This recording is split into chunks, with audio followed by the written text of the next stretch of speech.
nonsense. All right, we're live. Here we go. Welcome to the Alien Invasion number 224, recorded on Thursday, July 13th, 2017. I'm Dave Nelson, along with Mr. Brad Ludwig. Coming up, Kesha credits new album to UFO encounter. Newly discovered planet has scientists scratching their heads. And actor Kurt Russell has this week's sighting. We'll also talk about our picks and warnings, too. Before all that, our question. And questions incoming after I start the recording again. All right. And we're recording. If you could have any alien weaponry from fiction, which one would it be and why, Brad Ludwig? I would have to say, and this could be literary, movie-wise, game. Okay. One of the coolest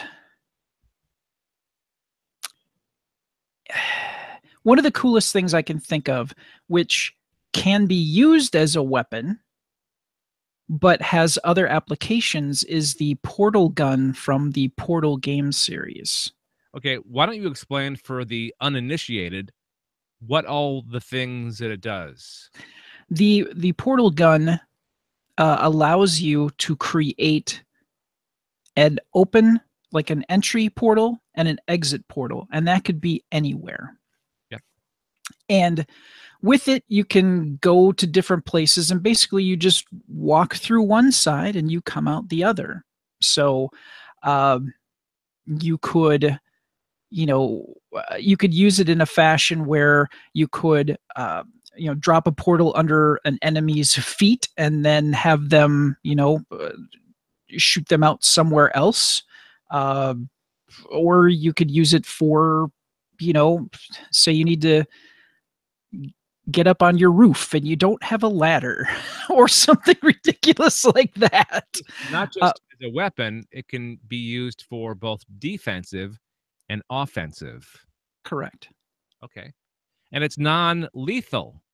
It doesn't, well, it could be lethal, but 9 times out of 10 it probably isn't lethal. You could make it lethal if you wanted to.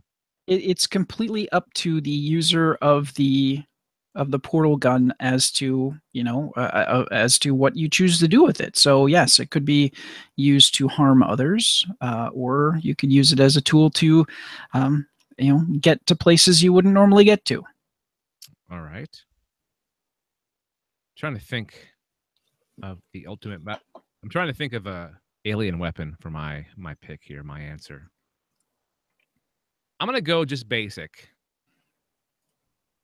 My pick for alien weapon is going to be the batleth. Oh, okay.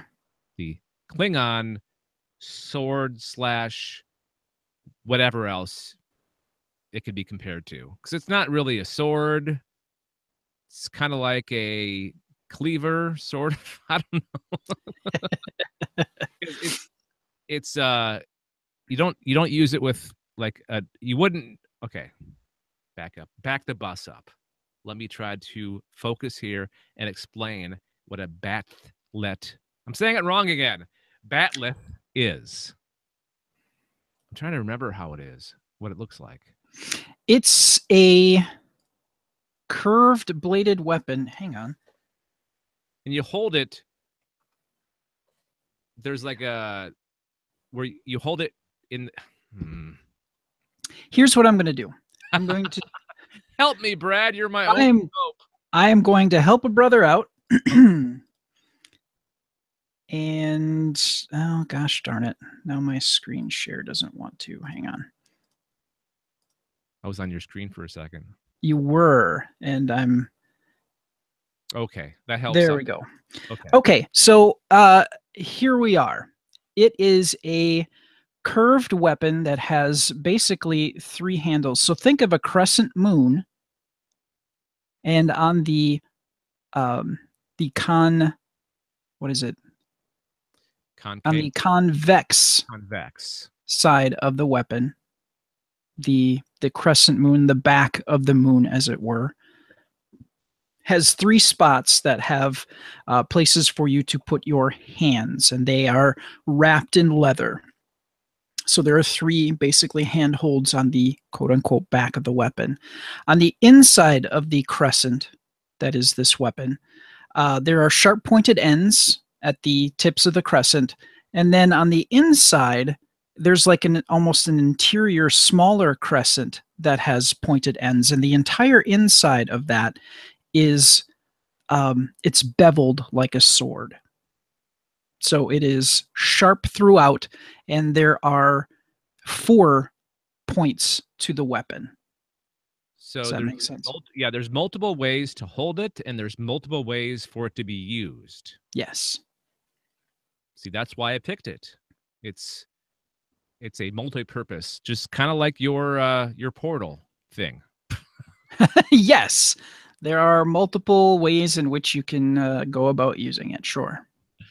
Multiple ways to hack off somebody's arm and or head. Yes. Any other parts of your body. All parts of your body. Hack, hack, hack. Hackety hack, hack, hack. Hack away. Kapla. That's 6, by the way. All right, cool. That does it. Thank you for rescuing me. I hope You are welcome. I hope this is not a reflection of the rest of the show, because It's going to be fine. if that's the case, it's going to be a long one. That's what she said. Nice. All right, let's get into the news here. My story is first. You know who the Kesha is, right? I do. Kesha. The first experience that I had with Kesha was a music video that she didn't put out, but became popular online. Of going back to our question, my answer to our question, it was a Star Trek video to her song. I think it was like one of her, if not her first big hits.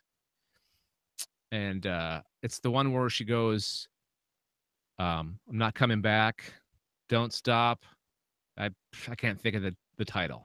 Anyways, that was my first introduction. They used scenes from Star Trek, the original series, to make a music video. And I thought that was kind of cool. Anyways, Kesha, her new album, inspired by an encounter with an alien. I'll let that sink in for a second. Yep. Let it wash over you. Rainbow, which is what it's called, features several spaceships on the cover. And in an interview, the singer said, I was totally sober, just a lady in the desert, and I look up in the sky, and there's a bunch of spaceships. She adds, I swear to God, there were like 5 to 7, and I don't know why I didn't take a picture of it. I just looked at it. I was sitting on a rock, and I was like, well, what in the hell was that? And I was trying to figure it out, and then they went away, and then they came back. I was like, maybe they are fires on the mountain really high up in the sky. What was even weirder was that they came back in a different form. I was like, those are effing aliens. They were spaceship, she recalls. The sighting ended up being a defining moment that influenced the theme of Rainbow, which will be released on August 11th. So it's been a huge running theme on this album. The cover of my album has a bunch of spaceships, she said. It also inspired one of the album tracks called Spaceship. So, Interesting. what do you think? Do you think I think that, you know what, as much as everybody would say, oh, I get my camera, you know what, that's probably the most honest reaction I've ever heard, because there was doubt. She didn't know if she thought maybe there were fires, and she was just trying to figure it out, and by the time she figured it out, well, it was kind of too late. So we should maybe give a little bit of slack to people that have these encounters that we talk about in the sighting section. or on the whole podcast itself, where we're like, why didn't they take a picture? Well, maybe they were like her, where you're like, well, we're not sure what it is. So you don't have time to grab something to take a picture or video. And by the time, like you said, by the time you do or think about it, the moment's over. Because as we know from our sightings, a lot of times they're very quick. They go by super fast. Also, Exactly. maybe you just want to soak in the moment. You want to experience it. You don't want to experience it through the lens of a camera. Yeah, it's one of those things where most people, obviously, Kesha has come out and said, I saw UFOs." Most people would analyze it a bit, I believe, before they took pictures and could possibly open themselves up to ridicule. You know what I'm saying? Mm-hmm. That you would analyze what you're seeing for a little bit first before you even took steps to do something, to record it or whatnot. Mm-hmm.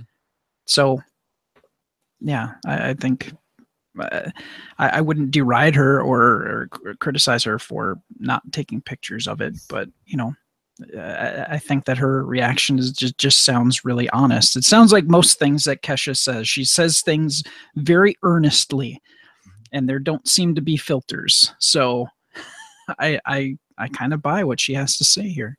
She's very genuine. Mm-hmm. I hope that she has more control of her career and her music, because it sounds like she had a very bad experience with her producer or her manager. I forget who it was. I think he was the producer. What I'm doing right now is I'm looking up the lyrics to Spaceship just to see what the song is about. Thought it'd be fun to do that. It doesn't look like there are any lyrics on this one. Hang on. Kesha Spaceship's lyrics, Metro lyrics. This is always a good website. And it doesn't look like there are. Huh. Maybe it's too new of a song. And that does happen. Let me try one more website, then we'll give up. Okay. Again, this is Metro lyrics. See, I think these are all like crowdfunded websites, or not crowdfunded, but Crowdsourced. crowdsourced websites. So you have to depend on, kind of like Wikipedia, you depend on people to put the lyrics in. Yep. So, okay. All right. Oh, yeah. None of these websites have the actual lyrics. Okay. Never mind then. I thought that would be fun to find out what the song's actually about. Anyways. All right. Again, it comes out on August 11th. It's called Rainbow. And it's all about Kesha's encounter with aliens in the desert. So go pick it up. It's going to be a smash hit. All right. Let's wrap. Rippity, rippity, rippity. So, since the last time we met, Brad, you went on a journey. You went on a why can't I think of words tonight? Vacation trip, Vacation. sojourn. Yes, a journey of discovery, a journey through space and time. No, that's Doctor Who. Tell us about your trip. Well, we went to see Anessa's mother, who lives in Southwest Texas, and Anessa, Alex, and myself flew and spent the better part of a week in Texas, and then we for a few hours we crossed the border into Mexico and got to hang out there for a bit. So, yeah, all in all, it was really, except for the traveling portion, the rest of it was very, very restful. Traveling can be very stressful, especially taking planes, because there's the whole security, standing in line, waiting, you dealing know, with people. it, and that portion is actually not that bad for an SNI. It is a little bit harder for Alex to navigate through, and he doesn't have a problem going up escalators, but he has a problem going down escalators. That kind of frightens him a bit.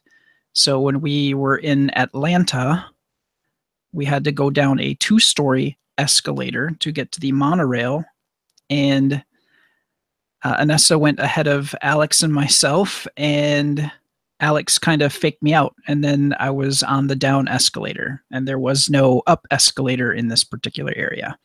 So he stood at the top of the escalator for a little bit. Anessa found an elevator and went up and got him. The elevator wasn't clearly labeled, so it didn't seem like an option at the time.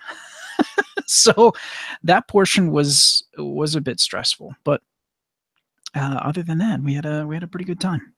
Any interesting things that you saw, experienced? I got a tour of a portion of Mexico from somebody, a small business owner who lived in that city, who was a friend of Vanessa's mother, and yeah, it was an eye opening, and I don't want to say life changing. That sounds But pretty extreme. But we talked about this before we started recording, that you have a new found insight on a certain situation that you experienced. yeah, I you know I view I view the situation of immigration, illegal immigration, and crossing the border a little differently than I did before, and ways to possibly improve the situation that don't necessarily include building a bigger, badder wall. So, but I will leave my politics out of this. So Now you have to come north. You've been south, you have to come north. So you can say you've been to, have you been to Canada before? I have not yet, and we do want to get to Canada by fall. We would like to Oh, sweet. travel up. Well, like I don't know if we'll get to Ottawa necessarily, yeah, but we would like to kind of to check out Canada. Okay. Well, maybe the time after that you'll come to Ottawa and we'll hang out. That'd be fun. Yeah, that would be really cool. All right, here we go. I think that's good. Enough of the socializing. You ready for your story? I think I am. All right. Launch into it at your leisure. All right. We have something very interesting, and it kind of comes on the at about the same time that we're getting a new view of Jupiter from the Juno spacecraft. We'll jump into it. The title of this article is New Exoplanet Challenges Formation Models. Finding exoplanets these days has become blasé. Yet taking an image of one remains exceedingly difficult. So difficult that of the thousands of exoplanets discovered, only a handful have ever been found through imaging. Against the odds, a team of European astronomers has just directly imaged a new giant exoplanet. And yeah, it's not the best. It's not like taking a picture of the moon or anything like that, but they were able to basically get a picture of this planet, and it glows kind of an orangish color. Okay. And wait a second. I have a really important question. okay, Is this the first time that we've photographed a planet that wasn't in our solar system? I don't think it's the first. I think that we have, through gravitational lensing, Okay. I want to say, I think we have taken a picture of something closer. Yeah, I want to say that we have.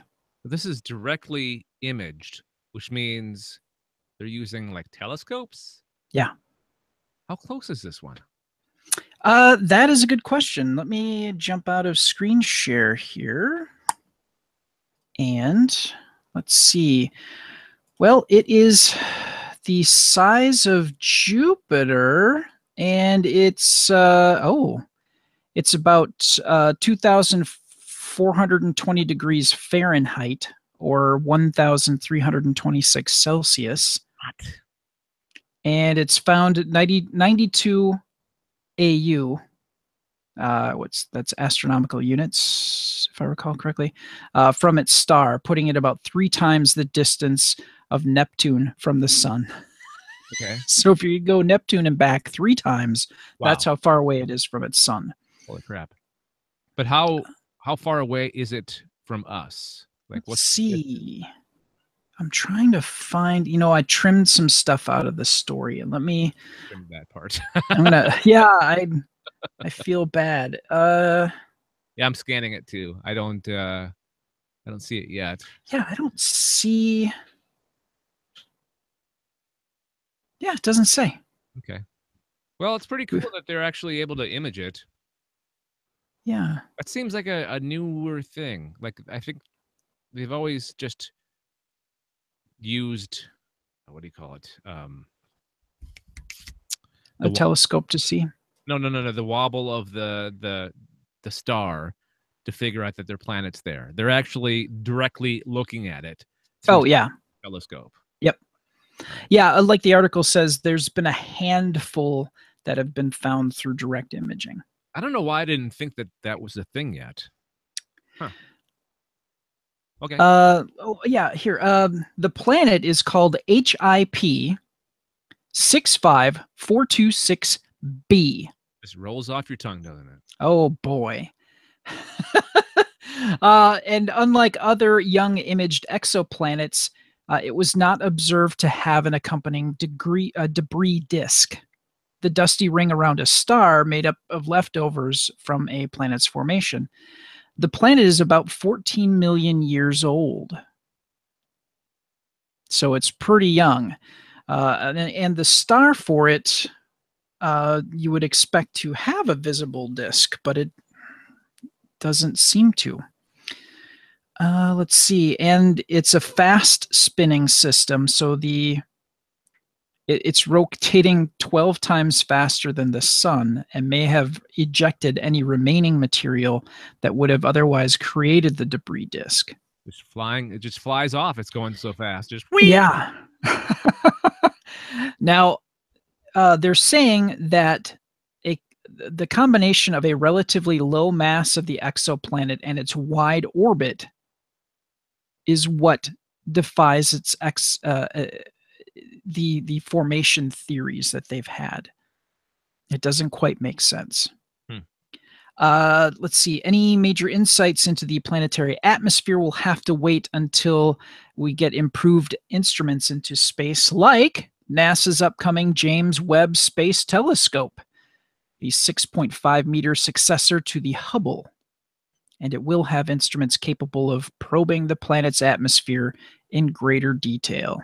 Not to be confused with the Mark Webb telescope. Or the George Webb telescope.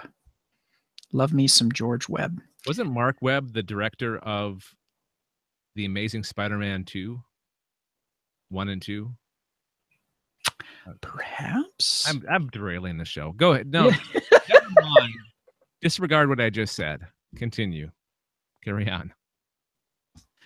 Yeah, I'm sorry. Anyway, where are we at here? So, as complex optic systems are continually improved and refined, scientists will be able to image fainter exoplanets on closer orbits, giving us a fuller picture of the family of exoplanets in the Milky Way.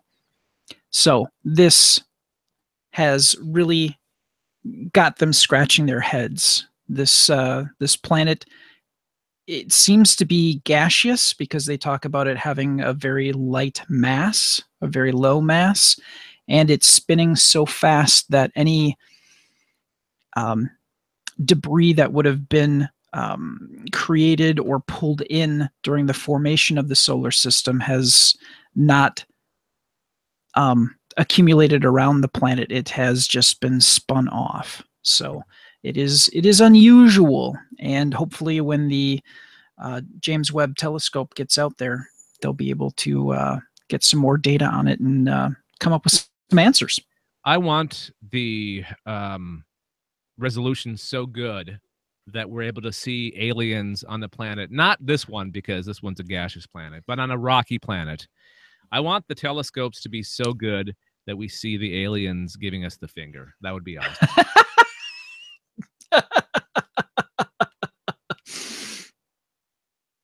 That could happen. We don't know. Be like, quit looking at us. We don't look at you. We want our privacy. Yeah. Go on. All right. Thanks for updating us on the latest exoplanet search of the universe.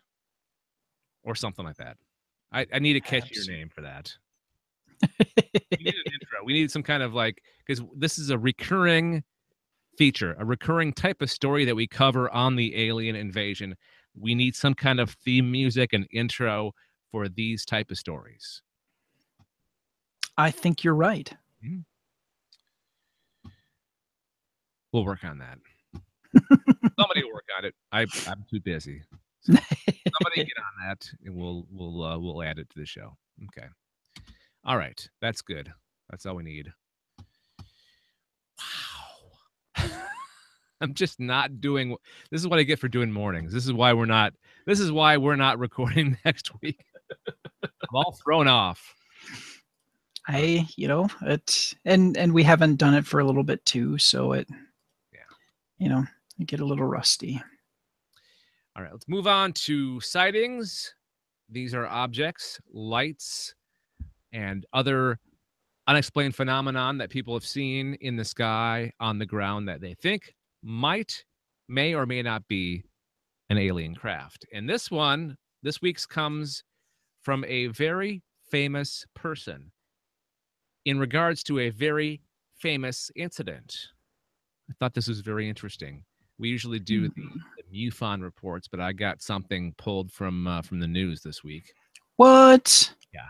Kurt Russell recalls UFO sightings in BBC interview. If you are at all into the UFO, okay, let me start over again. Back up. If you are at all into UFO lore, you are familiar with the famed Phoenix Lights incident of 1997, when thousands of people witnessed and many reported a bizarre light formation over the city. Turns out that actor Kurt Russell was one of those people in the latter category. During a recent BBC interview promoting Guardians of the Galaxy Volume 2, Russell revealed that he was one of the pilots that reported the Phoenix Lights. So he is one of the people responsible for us knowing all about this incident back in 1997. That's pretty awesome. He said, I was flying with his son Oliver to go see his girlfriend, and we were on approach. I saw 6 lights over the airport in absolute uniform in a V shape. Oliver said to me, I was just looking at him. I was coming in. We're maybe a half mile out, and Oliver said, Pa, what are those lights? I'm sure that's not how he sounded. He sounds just like that. They were flying to see his girlfriend, so I'm sure his voice was a lot deeper. Pa, what are those lights? For some reason, he has a southern accent. I don't know why. Then I kind of came out of my reverie and said, that's a fancy word, Kurt. He came out of his reverie and said, I don't know what they are. Are we okay here? His son said. And I said, yeah, I'm going to call in, and I reported it. He actually didn't think much of the incident at the time. It wasn't until years later, when his wife Goldie Hawn was watching a special about the Phoenix Lights on TV, that he realized it was actually a big deal. So he was part of this major incident and didn't realize the scope at the time. Huh. Sounds like. It's so funny how he just kind of casually mentioned it. Well, here's why he mentioned it, because the host of this talk show asked him and Chris Pratt what if they believed in alien life or not. Oh, sure.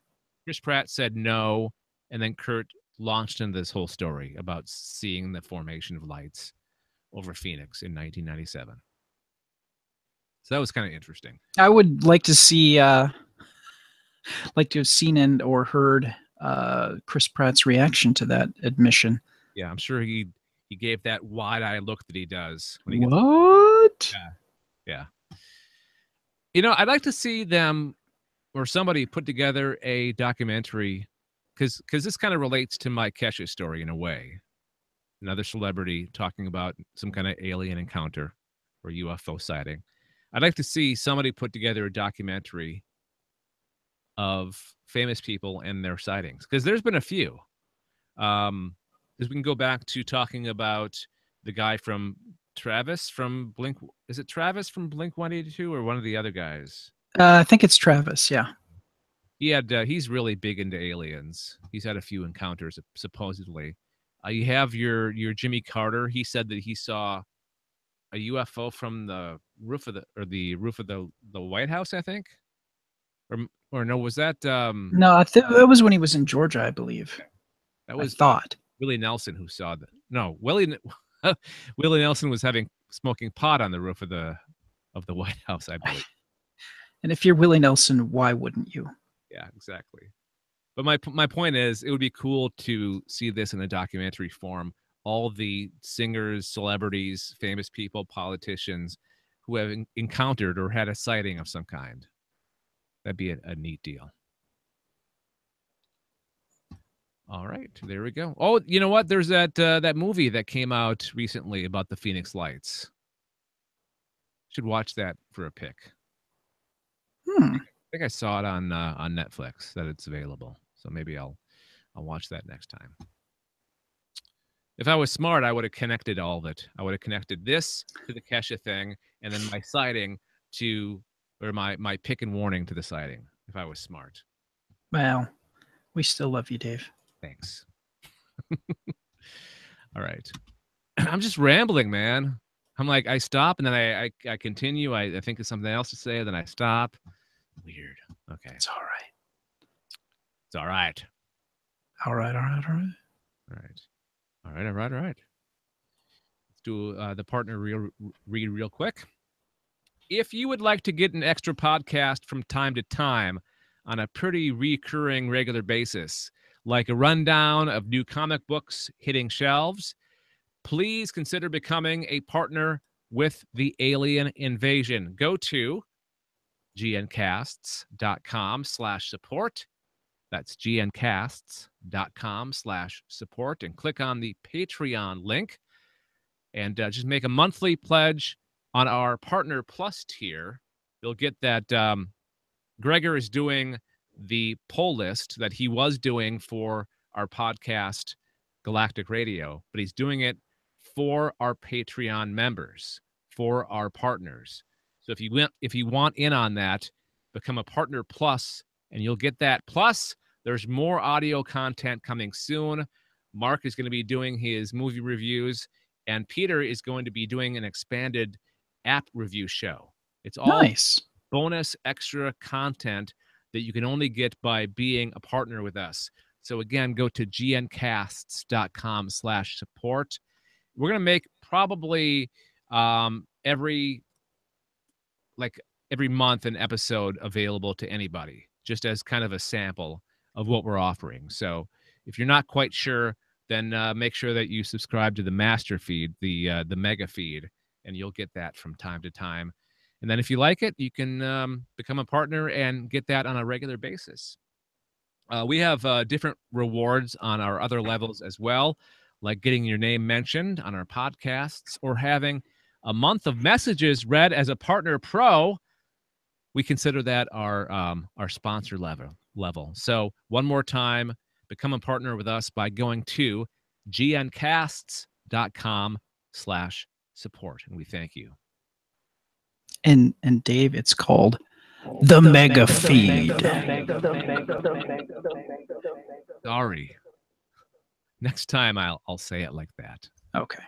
Or I'll cue you because I don't have that fancy thing on my mixer. Mr. Fancy Pants and his fancy pants mixer. Yep, that's me. Me and my fancy pants. All right. Finally, let's do our picks and warnings. We're just flying through this. Boom. We're at 35 minutes. What? Yeah. It doesn't see. It seems like it's longer, but it's not. That's what she said. That's what I should just take out all the middle parts that we don't include on the actual podcast. Make that an extra. Oh, Lord. I think a lot of that's what she said. Yeah, a lot. And swearing. Okay, we're gonna do the picks and warnings time. It's picks and warnings time. These are things that we have watched, read, played, made, anything entertaining relating to extraterrestrials of some kind. I know that I'm first on the list, Brad, but let's kind of flip-flop and let you go first. We're going to flip-flop? Yeah. Holy crap. All right. My pick is a BBC drama called The Aliens. Ooh. And I just watched the first episode. And I found this on Hulu, actually. And a season is 6 episodes, is kind of standard for British TV shows. No, Brad, that's series. Oh, I'm sorry. Sorry. What would Daryl think of you? He's been ashamed of me for so long. It's not even funny. The whole premise of this show is that aliens crashed or landed on Earth 40 years ago. And this takes place in current day.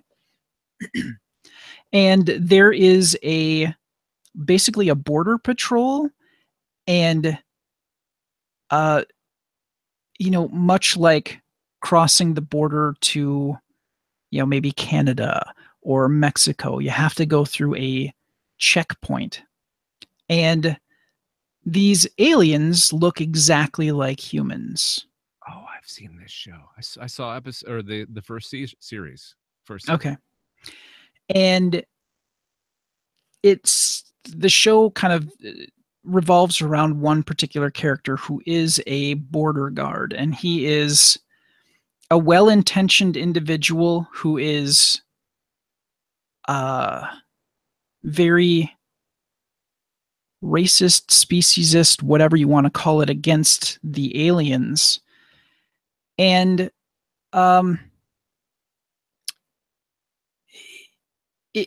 our first episode that we get to see it gives you a good glimpse into his life, into his family, and his sister. And it's not clear if it's a husband or just a boyfriend that she's living with, and they have a child, but they are addicted to the hair of the aliens can be smoked as a drug. So there is actually a kind of a black market demand for the hair of the aliens because it can be smoked, and it is a mild hallucinogen / narcotic kind of a drug. And when you burn it, it turns green. It gives off green flames. Both our main character, our protagonists, family members, the dad is an alcoholic and his sister is kind of a worthless, kind of a junkie type individual. And while it is a drama, there are bits of comedy. Some of it is unfortunate comedy, a bit of Schadenfreude. But it's very, very interesting to see how things unfold and the way the first episode really had me on the edge of my seat and really had me feeling things for this particular protagonist that I didn't like him, and then I did like him, and then I realized how out of his depth he is in certain situations that he finds himself in, and you kind of end up liking the guy despite all of his flaws. He's a So lovable loser, is what he is. yeah, he is, and like I said, I only saw the first episode, but I was really intrigued, and I probably will finish the series. So again, that is The Aliens. It is a BBC drama that I found on Hulu. I'm not quite sure if there's a second series because it was on Canadian TV last year, and I haven't seen a promo for the second series yet. So I don't know if it got picked up again. Spoiler. Okay. Sorry. No, and that's fine. It's there are parts of the first episode that are really hard to watch. Mhm. Um, Yeah, it's but very dark. It's very dark, not only dark, but dark humor. yeah, very much so. It reminds me of kind of a Breaking Bad type of show, sort of in a way. To a certain degree, it doesn't revolve around. I mentioned the drugs. It doesn't really entirely revolve around it, though. The drugs do kind of they're kind of a major plot bit in the first episode. They don't hold back. That's Yeah. that's the whole Breaking Bad part of it. Like it's Yeah. Okay. Yep. very real and raw. Yeah. It is. It is. Yeah. Raw is a good way to describe that. That it is. Okay, so my pick. Oh, what's your rating? How many flying saucers? Oh, I would give it. Yeah, I'm going to give it 4 flying saucers. All right. That's a very healthy rating. Okay, my pick this week is Joe Rogan Questions Everything. Real Close Encounters. I've never listened to his podcast, but on this episode of this show, it kind of incorporates his podcast a little bit. Okay. He has his have you ever listened to Joe Rogan? Yes, I have. Okay. That guy that he's like his co-host. Mhm. He's on this show as well. So what he does is he talks to different people in the realm of aliens, UFOs, unexplained aerial phenomenon, and tries to get answers. He goes to different people, different types of people, different people with different types of experience. One of them is God, who was he? He was I think he talked to a former senator who was at, remember we covered this on an episode a long time ago where they did the mock or the faux Senate hearings in Washington where Oh, yeah. Yep. they had like ex senators and ex representatives doing like a hearing like they do in Washington, talking to or getting statements and just these experts would just like you would see in Washington now. You would have like the James Comey up there talking about the FBI and Trump, right? Yep. But instead, it's UFO experts talking about aliens. So they had one of the people in those mock hearings involved on the show. He also talked to a person that had implants, supposed implants taken from people that supposedly got abducted by aliens and had these implants put in them, and they took them to a resonance scanner guy who kind of Yep. confirmed that they were part gold, part silver, like a very rare metals, and they're super duper small, and they couldn't really explain how they got inside these people. So they might be implants, they may not be implants. He talks about Roswell. He talks about this guy. He's a very rich guy, and I don't remember his name now, but he runs an aerospace company, and he's very much a believer in aliens and extraterrestrials. And he's got a ranch out in the middle of the desert. And supposedly, this ranch is the location of some weird stuff like um, not fireballs, orbs. What are those called? I forget the name of them now. Anyways, supposedly there's some UFO alien stuff going on at this ranch, but you can't get near it because there's heavy security. It's kind of like a private Area 51. Oh, sure. And it's the Skinwalker Ranch is what it's called. I should have taken notes. My memory's the worst. So basically it's Joe Rogan going around and confronting these people. He's like, I want evidence. I want real evidence. This is not real evidence. You know how Joe Rogan is. Yep. Like in your face, which I kind of respect in a way, because I've watched a lot of these documentary series and they always treat the people they're talking to with kid gloves. They don't really confront them. They take the people at their word for the most part. Yep. They never, put their feet to the fire and try to get the real truth. This is what Joe Rogan was doing on this episode of Joe Rogan Questions Everything. It's available on Netflix, but you can also get it on Amazon, which is the link that we'll include in the show notes. Maybe you watch it, and maybe a little bit of that money that you spend comes back to us. That's how that works. So, yeah, Joe Rogan Questions Everything. This looks like the only episode about aliens, but it's all like unexplained stuff. It's all like paranormal and conspiracies, that kind of stuff. Mm-hmm. So I'm going to give it 3.5 out of 5 flying saucers. Nice.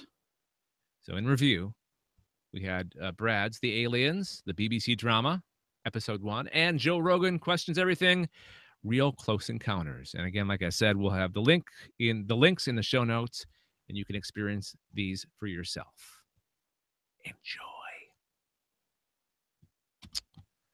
Wow. We've come to the end. Can you believe it? I can't. Yeah. So sad. It is. Here we go. Let's do the wrap up.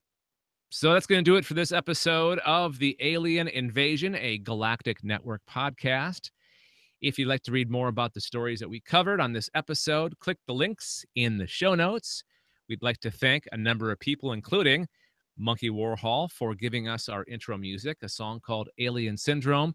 You can find it at, I was going to say soundcloud.com/Monkey Warhol, but you know what? SoundCloud is probably going to go away in the next couple of months. Yeah, it's not looking good.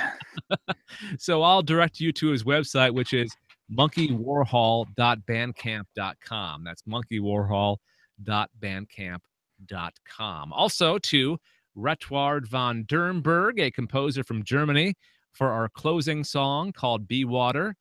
Learn more about him and his music at thecaravel.net. TheCarvel.net. Also, thanks to Ben Olson. Ben! For recording our disclaimer audio at the very beginning of the episode. His website is benolson.com. All right, before we leave, final thoughts. Brad, what do you got? I'm really glad that we decided to go with Podbean instead of SoundCloud now. Yes. Good decision. Oh, I wanted to ask you, you went to see Spider-Man Homecoming, right? I did. Yeah. You like it? It was good. I enjoyed it a great deal. It really drove home the fact that he was a high school student. Mm-hmm. So you really, Tom Holland did a great job being a kid who is 15 years old and being a superhero. It really felt genuine. And the complete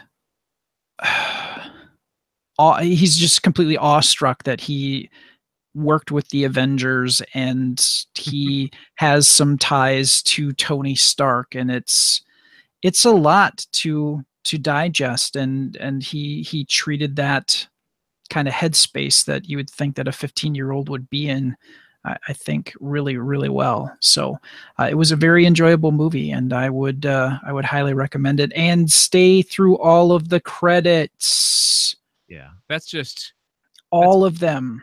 that's just good advice for any Marvel movie, really. If you see any Marvel movie, don't be the person that goes, "Oh, movie's done," and walk out, even though you've been told time and time again that something happens. Don't worry about not being able to get out of the parking lot as quickly as you wanted to do. Sit. You paid the money for the seat. Sit in the seat and enjoy the entire show. And Absolutely. your bladder will be fine. If you have to get up to pee, fine, but come back, because it's well worth watching. All right. Thanks, Brad. Thank you, everybody, for joining us, and we'll talk to you next time. Bye. All right. Hope you don't mind. I threw that in at the end. It just came to mind. I'm like, oh yeah, you posted on Facebook about seeing the movie, so I wanted to just get your thoughts on it real quick. No, absolutely. All right. Do you want to grab something to drink or whatever? I'm gonna save this, and we'll get into Weird World. Did you get the link? Yes, I've got the document open right now. All right, hang on. Save project as. All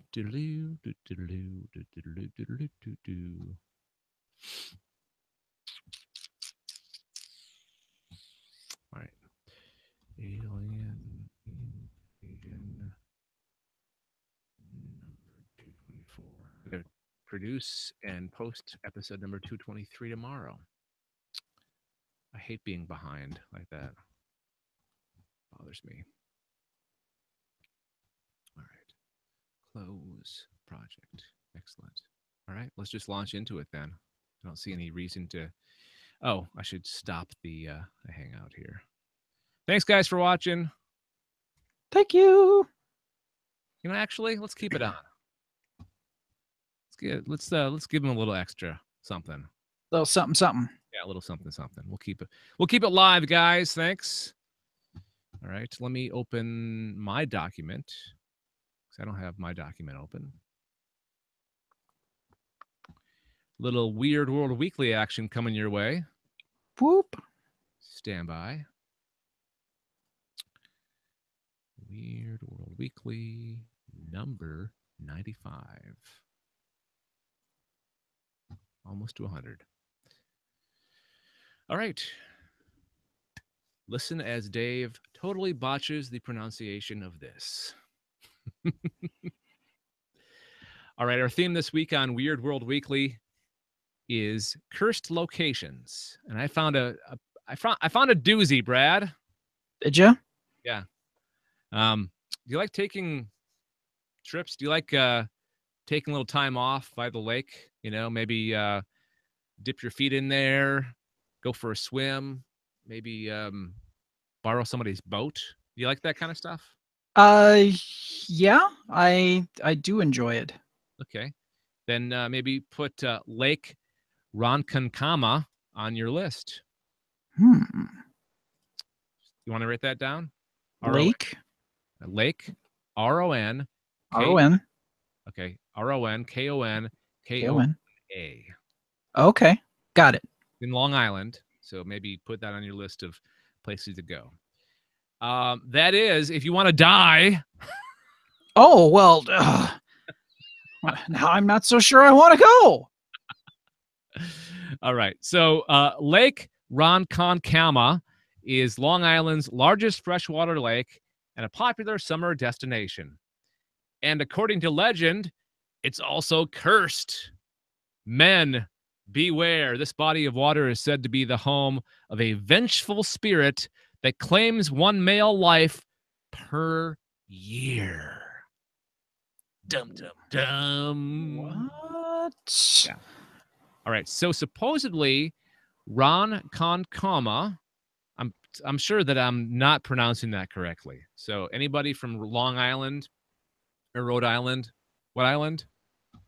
Long Island. Long Long Island. Island. Yeah. All the islands. Please send in your correction on that pronunciation. It's weird at gncasts.com. Weird at gncasts.com. Okay, so that's the name of an Indian princess who fell in love with a white settler who lived near the lake. Upon their meeting, the princess and the settler immediately fell in love, but their union was forbidden by her father. Das ist verboten. Sorry. I'm sure that's not the language they were No, speaking. I doubt it. Unless there was a German tribe in the Americas. Probably not. Okay, so every night they would sneak out to send messages of love to one another and get it on. Ron Concama would paddle her canoe out in the middle of the lake, where she would then float a message the rest of the way to her love waiting on the opposite shore. Oh, it's so romantic. Aw. Yeah.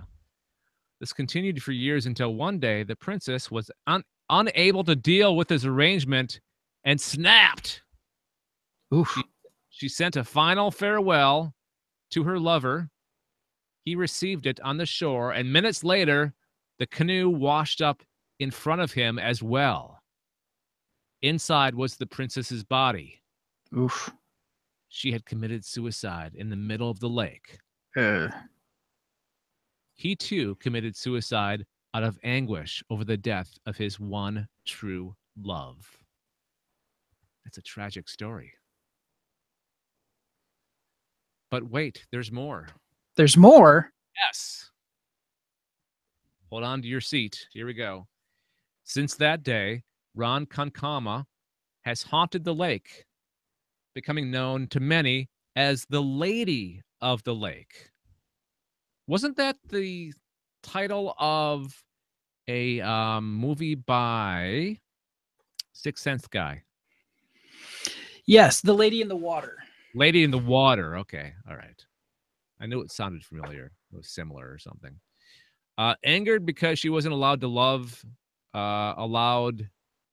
in life, she now drags one man into the lake each year.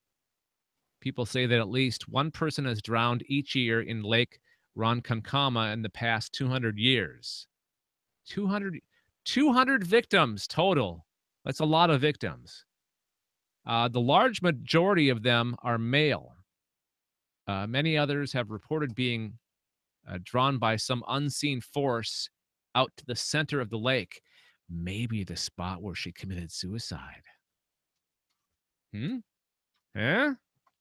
Brad? Yeah? You still there? You with me?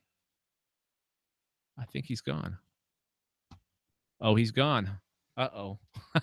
I've been talking to myself. Hey, guys. Did you enjoy that?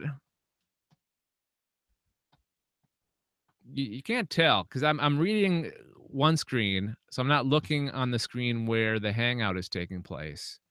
So, yeah. Hopefully, Brad will make his way back here, and we will continue. But in the meantime, I will stop the recording. Oh, hey, you know what? I wasn't recording. So once he's back, we're going to have to record the whole thing over again. That's awesome. Thanks for watching, guys.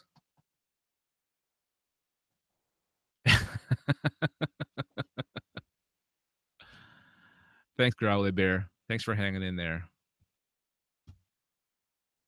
I'm going to message him real quick. Looks like he's still in the document. Let me message him on Facebook and see if he answers. Are you able to make your way back? Question mark. Hopefully he's not having any kind of major equipment malfunction.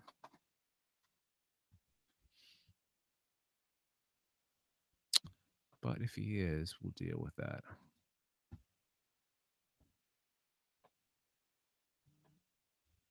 All right.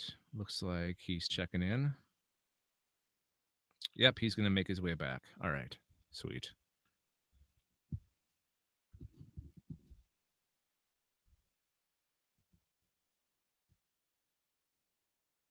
This is really intriguing, isn't it? This is interesting stuff.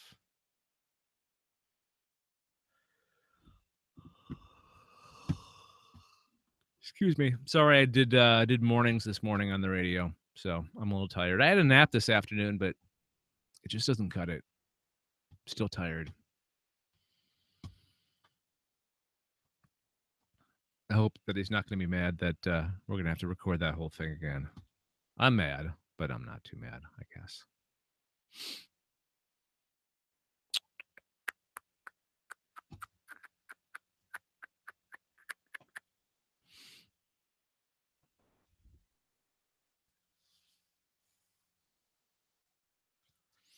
I'm staring into your soul. I'm staring into your souls.